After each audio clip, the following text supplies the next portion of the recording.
we've carefully selected these pictures to not show you the goriest ones, but many people on social media today shared and watched the full video, not the video all of us have seen of the alleged killer lurking behind her, but actually the actual murder. Can we put up number 3, Sam? Here we go.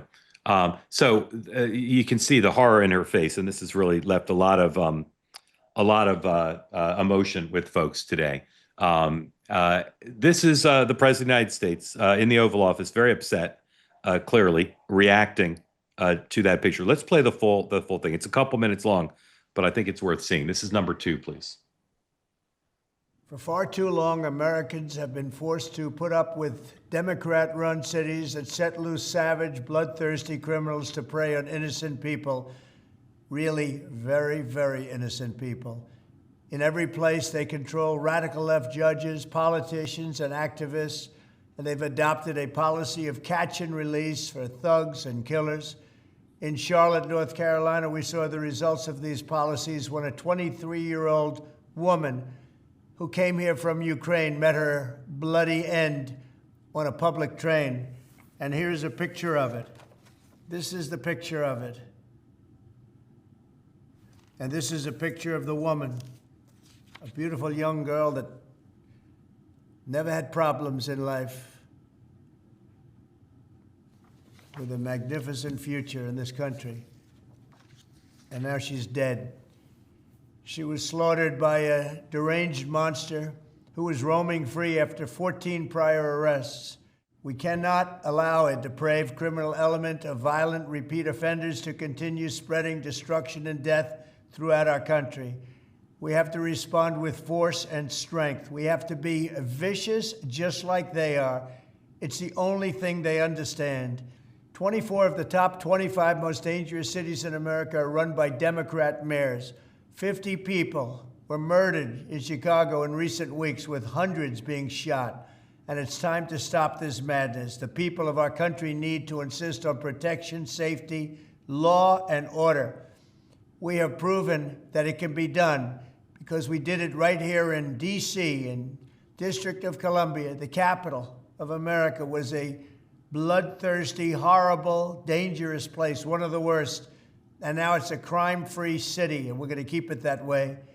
It can be done. It can happen fast. All we want is, please, Mr. President, we need help. Chicago needs help. Other cities need help. We'll do what has to be done because we're going to make America safe again, and that includes our big cities. We're going to make those cities safe. Thank you. So about 75% of that could have been said by Barack Obama or Bill Clinton or Joe Biden. But that 25% of partisanship, I've been struggling with this the last few days. I interviewed Charlie Kirk on Next Up about this. There's so many elements of this that threaten to divide the country when most of us are pretty united, I think, about what happened and what needs to happen next. So just want to try to walk through the basics here. And Christy, start with you. Just what's your view of what the president said there? What did you find common ground on, and what bothered you, if anything? I think we can all agree that it's tragedy, of course. And I certainly can understand the concern that he's highlighting the fact that here's a man who's been arrested many times before. He's gone in and out of the system. Why is he still allowed to be out there? Some of the things that he didn't say are that he's a homeless, mentally ill man who Donald Trump has cut the programs for this. What he hasn't said is that Charlotte has actually had their rate of violent crime drop 25% this in the last year alone. And so I think the way that I hear this, right, is the president trying very hard to take an issue, politicize it, show the picture of the white woman, the pretty white woman, next to the black man and say, one, this is what you should be afraid of. And two, you should be afraid of Democrats. Democrats are causing this. And obviously, Donald Trump doesn't have any desire to put that in sort of the proper perspective, but the proper perspective is that crime is down significantly and that there are good programs in place in many cities across the country in order to bring down and reduce the rate of violent crime. occupying our cities. As you mentioned, I live in Washington, D.C., have lived here for most of the last 25 years. I've never been murdered once. Um, you know, is not the gruesome image that he is painting of it. And it's also not the occupation of these cities about reducing crime at all. So there are some things in there that, sure, I think we can find common ground on. I think we all, of course, want to bring crime down. And there are other things where it sort of got my blood boiling in how overtly he was trying to politicize this and make an argument that's just flatly untrue. Let me ask you one more question, and then ask Lyndsay to come in and talk at length about her general views.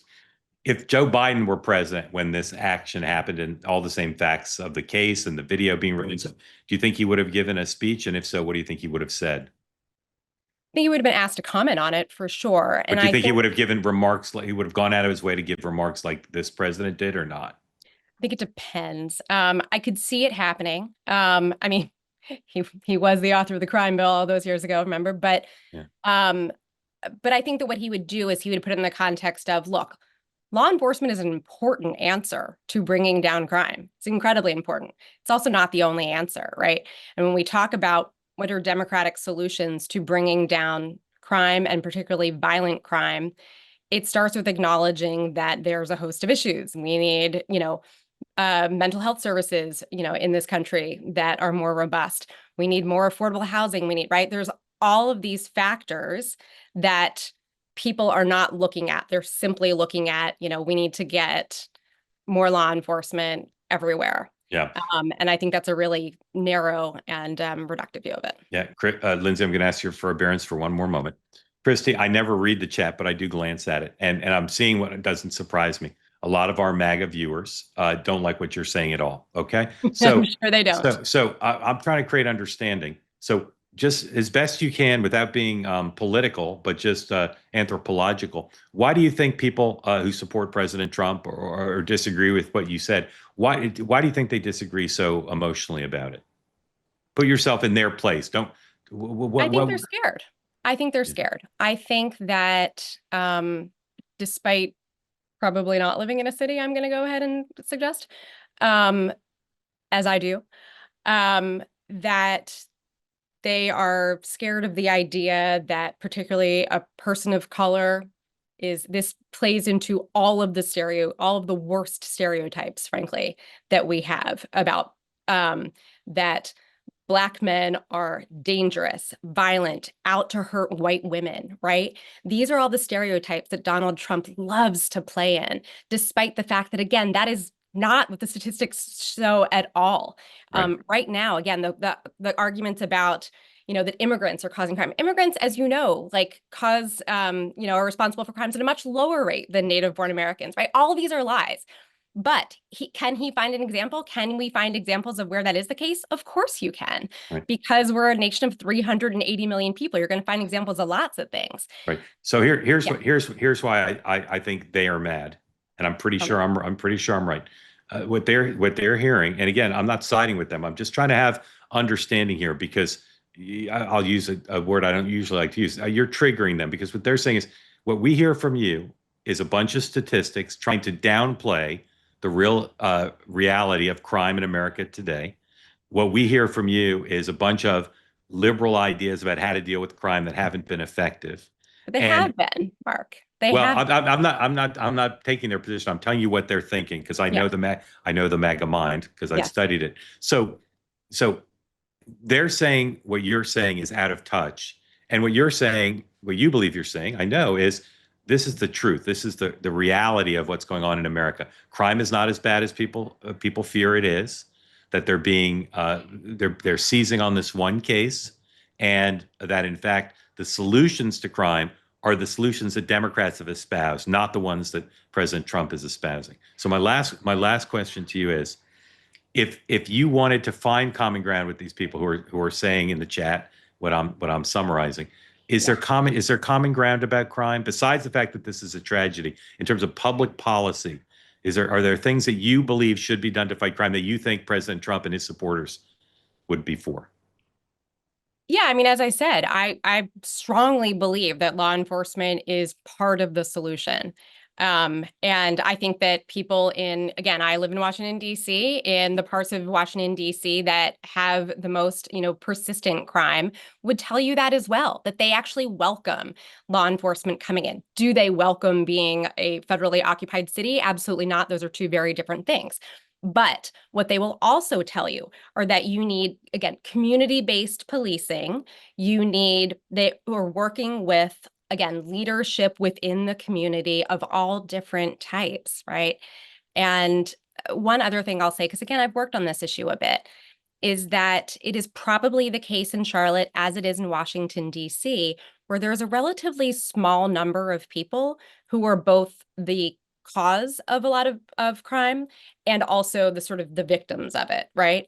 And so we're talking about a really relatively kind of small population that can be addressed with targeted policies and again, that work hand in hand with law enforcement, as well as things like, mental health providers and, job placement opportunities.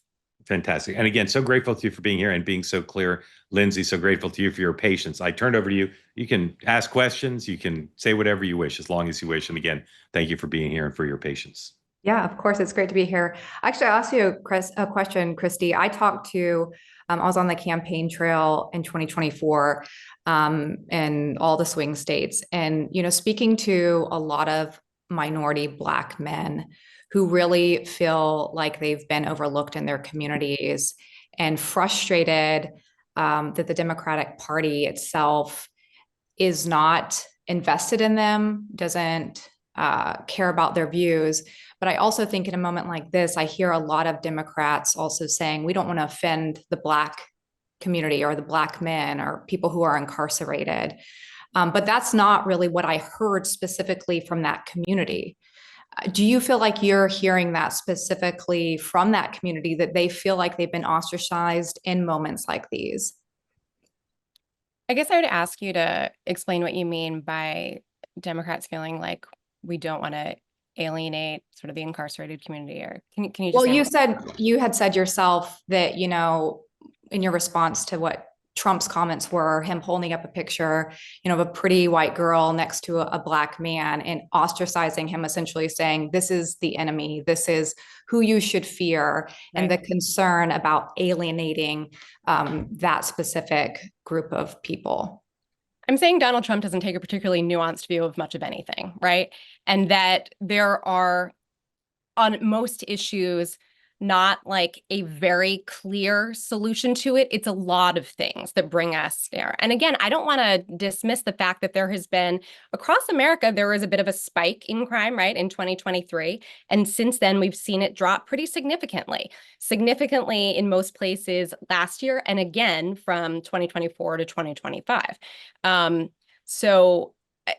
So again, I also think, and in general, when we're talking about crime in America, you would think that this is at a, national high of the last, several decades. It's absolutely not true at all. Historically, crime's actually pretty low. And again, what I'm saying is, as someone who has lived in this city for the last 25 years, I find it to be exceptionally safe. Obviously you need to, be careful and things like that, take basic kind of precautions. But I don't think it's really a matter of wanting to side with, people who've been incarcerated or anything like that. I think it's really a matter of there's an outsized conversation that is being had by people who don't live in the places that we're talking about, yeah. Right? And when you actually go and talk to them, like in Chicago, they say, we don't, you don't get it. You don't understand us. Our sponsor, again, tonight, our good friends at Cozy Earth. And what's great about them is great stuff. You've heard me talk about before. The bedding's great. The shirts are great.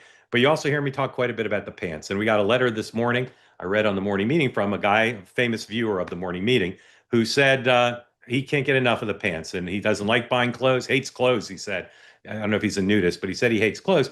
But he says his wife says he looks great in the pants. Here's the thing about these pants and why I recommend you buy them. You got your drawer with all your pants, maybe a shelf, maybe a drawer, wherever you keep your pants. These pants, you go over like Jerry Seinfeld, his favorite t-shirt. All I do, I got about 6 pairs of pants that fit me. I just take these every time. These are the kind of pants you take them every time. So if you need a good pair of pants, you need your like go-to pants.